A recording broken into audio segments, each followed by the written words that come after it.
मेरे प्यारे दोस्तों, माताओं एवं बहनों, आपका अपना channel advance homeopathy clinic and research centre में हम आपका स्वागत करते हैं।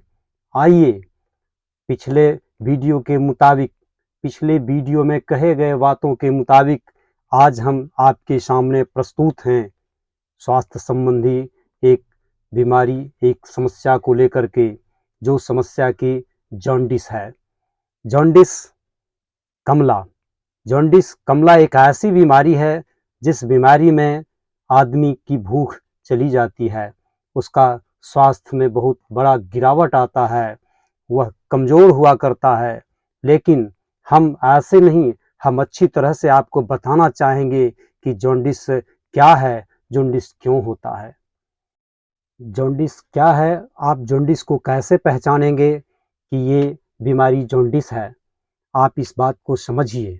मैं ये कहना चाहता हूँ कि जब आप आँखों में पीलापन देखेंगे, जब आप आँखों में पीलापन के साथ-साथ पसीने में पीलापन देखेंगे, त्वचा में पीलापन देखेंगे, नाखूनों में पीलापन देखेंगे, जब आप ऐसा देखेंगे कि सर्वत्र पीलापन हो रहा है, वह कमज़ोर हो रहा है, उसकी भूख कम हो रही है और वह दिनों-दिन दुबला होता जा रहा है, उसे धूप में चलना मुश्किल हो रहा है, तब आप समझेंगे कि यह पीलिया की ओर, जॉन्डिस की ओर अग्रसर हो रहा है या पीलिया हो चुका है, जॉन्डिस हो चुका है।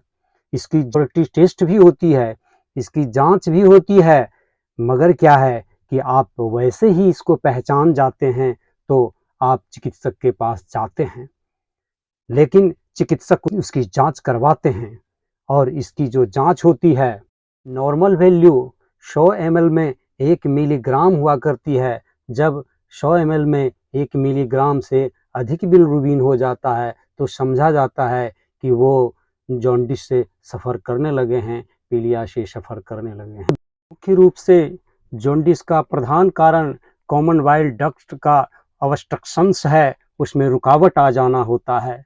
कॉमन बाइल डक्ट्स के सहारे बाइल पित्त वह जो है ड्यूडेनम के सहारे आंतों में जाता है, मगर वह आंतों में नहीं जा पाता है। ड्यूडेनम में सर्दियां भी हो जाती है, उसमें सर्दियां होने की वजह से कॉमन बाइल डक्ट में ऑब्स्ट्रक्शंस होते हैं, रुकावट होते हैं, पित्त पथरियों की वजह से भी रुकावट होते हैं, जिसकी वजह से वह कॉमन बाइल डक्ट के सहारे आंतों में नहीं जा पाता है, ड्यूडेनम में ठीक तरीके से रिलीज नहीं हो पाता है। इसकी वजह से वह खून में फैलने लगता है और जब वह खून में फैलने लगता है तो पीलिया का प्रदर्शन होने लगता है, उसका मैनिफेस्टेशन होने लगता है और आँखें पीली होने लगते हैं, त्वचा पीली होने लगते हैं तथा शरीर के जो है पसीने जो आते हैं वो भी पीले होने लगते हैं। हम आपको यह जानकारी देना चाहते हैं कि ये पीलापन ही जॉन्डिस या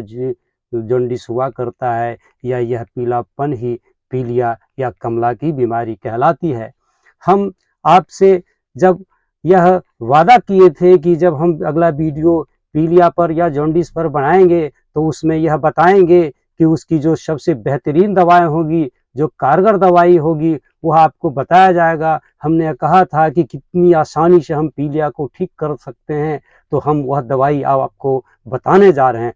आइए हम आपके सामने उस दवाई को लाते हैं, उस मेडिसिन को प्रस्तुत करते हैं जो पीलिया का समूल नाश करती है। एक बात और गौर करने के लिए हम कहेंगे, नियोनाटल जॉन्डिस के विषय में आपने जाना होगा, जो बच्चों को जॉन्डिस हो जाया करता है, जो बच्चे के पैदा होने के कुछ ही दिनों के बाद जॉन्डिस हो जाया करता है। आप गौर करेंगे इस बात पर कि यह दवाई उसके जॉन्डिस पर भी, बच्चों के जॉन्डिस पर भी, अर्थात नवजात शिशुओं के जॉन्डिस पर भी उसी प्रकार से, उसी तरह से काम करती है जिस तरह से युवाओं और वृद्धों के जॉन्डिस पर काम करती है। हम जो आपके सामने में मेडिसिन ला रहे हैं वो मेडिसिन सभी अवस्थाओं में काम करती है और पूर्णतः जॉन्डिस से आपको मुक्त कराती है। हम पहली दवा जो आपके सामने हम ला रहे हैं वो दवा मर्कुरियस सोलवेलिस है। आप देखिए, ये मर्कुरियस सोलवेलिस है, ये मर्क सोलवेलिस या मर्कसोल 200 पोटेंसी की दवाई है। इस 200 पोटेंसी की दवाई पहले दिन आप खाएंगे, 200 पोटेंसी की दवाई पहले दिन और 3 से 4 बूंदे खाएंगे। और दूसरी जो दवाई है वह दवाई ब्रानिया एल्वा है। ब्रोनिया एल्वा नाम की दवा को आप दूसरे दिन खाएंगे। याद रखेंगे इसकी पोटेंसी 200 होगी। और आपको हम जानकारी दे चुके हैं, प्राय वीडियो में इस बात की जानकारी दिया करते हैं कि होम्योपैथी दवाओं में जो डाइल्यूशन हुआ करती है उसको भोजन के 1 या 2 घंटे पहले खाया जाता है, इसलिए इसको दूसरे दिन आप लगभग 6 बजे खाएंगे। और तीसरे दिन जो है आप जो दवाई खाएंगे वो दवाई आपके सामने में सिनकोना या चाइना है। ये सिनकोना या चाइना है, इस दवाई को आप तीसरे दिन खाएंगे, सुबह 6 बजे खाएंगे, इसके 2 घंटे बाद नाश्ता करेंगे। हम ये कहना चाहते हैं कि गोल ब्लैडर में जो पित्त पथरियां होती है उससे जो कॉमन बाइल डक्ट में ऑब्स्ट्रक्शंस होते हैं, रुकावटें जो आती है, तो ये जो चाइना ऑफिशियलिस है यह जो है गोल ब्लैडर की पथरियों की बहुत ही अच्छी दवाएं हैं। और गोल ब्लैडर की पथरियों को ठीक करते हुए कॉमन बाइल डक्ट के सहारे पित्त जो है ड्यूडेनम में जाएगा और यह कॉमन बाइल डक्ट के सहारे ड्यूडेनम में जा करके फिर जो है वह आंतों में जाएगा और पाचन क्रिया सुचारू होएगी और आप जॉन्डिस से मुक्त होंगे। हम आपके सामने एक चौथी दवा जो ला रहे हैं वो दवा बहुत ही महत्वपूर्ण दवा है। यह दवा चेलिडोनियम है, चेलिडोनियम मेजस। चेलिडोनियम मेजस पीलिया की बहुत ही नामी दवा है होम्योपैथी के अंतर्गत। इसको जरूर खरीदेंगे, इसको याद रखेंगे। इसकी जो है 10 से 20 बूंदे तक आप ले सकते हैं। यदि आप पीलिया से गंभीरता से सफ़र कर रहे हैं तो इसकी 20 बूंदे लेंगे और जब बीमारी थोड़ी हल्की हो जाए तो 10 बूंदे लेंगे। या 1 कप पानी में लेंगे, 3 बार लेंगे इसको। और हम आपको जानकारी देना चाहते हैं कि हम 5वीं दवा जो आपके सामने लाए हैं वह 5वीं दवा नेट्रम सल्फ्रिकम है। यह नेट्रम सल्फ्रिकम जो दवाई है, यह दवाई 4-4 गोली 4 बार खाएंगे आप। इसको 4 बार खाने के उपरांत फिर जो है आप गर्म पानी भी लेंगे, चारों बार खाने के साथ गर्म पानी भी लेंगे।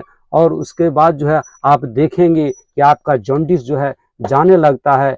मेरे प्यारे दोस्तों, हम जॉन्डिस के विषय में जो आपको दवाई बताए हैं और जो अन्य परहेज नियम हम बताने वाले हैं इसको भी ध्यान रखेंगे।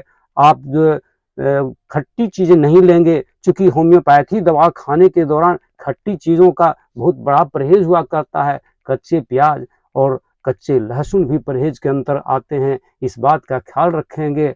आप तेलीय पदार्थ नहीं लेंगे, आप मादक पदार्थ नहीं लेंगे। जो मादक पदार्थ होंगे उसका उपयोग कतई नहीं करेंगे। आप फैटी चीज़ें नहीं लेंगे, जो आपके शरीर में फैट को बढ़ाता है, उन चीज़ों से परहेज करेंगे। आपको जब समझेंगे आप कि आपको पीलिया हो गया है, जॉन्डिस हो गया है, तो आप परहेज और नियम से रहेंगे। आप सादी सब्जी और रोटियां खाएंगे, चावल कम खाएंगे और आप जॉन्डिस या पीलिया से मुक्त होवेंगे। इस बात की हम गारंटी देते हैं कि आप ठीक होवेंगे। नमस्कार, हम अगले वीडियो में मिलते हैं।